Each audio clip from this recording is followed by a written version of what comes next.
வணக்கம். இன்றைக்கி நம்ம டீ பற்றி பார்க்கலாம். நான் வந்து 6th படிக்கிறதுலேருந்தே எங்கள் வீட்டில் நான் தான் டீ போடுவேன்.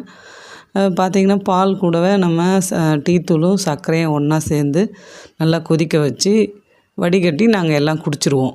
டீ வந்து மீறாது. அதை வந்து திரும்பவும் இதை வந்து அப்படியே மீந்தாலும் இதை நம்ம மீண்டும் சுட வச்சு குடிக்கக்கூடாது. வயிறு வந்து எரிச்சல் வரும், அல்சர்லாம் வரும். அதனால் ஒரு தடவை போட்டிங்கன்னா அதை வந்து அப்போயே காலி பண்ணிடணும்.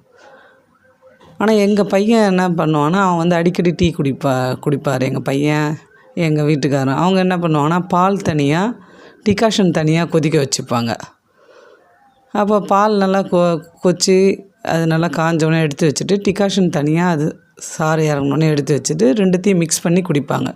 இதை பார்த்திங்கன்னா நீங்கள் மீந்துருச்சுனா கூட வச்சுருந்து திரும்பவும் சூடு பண்ணி குடிக்கலாம். இது வந்து வயிறு எரியாது. அப்போது ஃபஸ்ட்டு மெத்தடுனால் நீங்கள் திரும்ப யூஸ் பண்ணக்கூடாது. செகண்ட் மெத்தட்னால் நீங்கள் திரும்பவும் யூஸ் பண்ணி குடிக்கலாம். தேங்க்யூ. லைக் பண்ணுங்கள், சப்ஸ்கிரைப் பண்ணுங்கள்.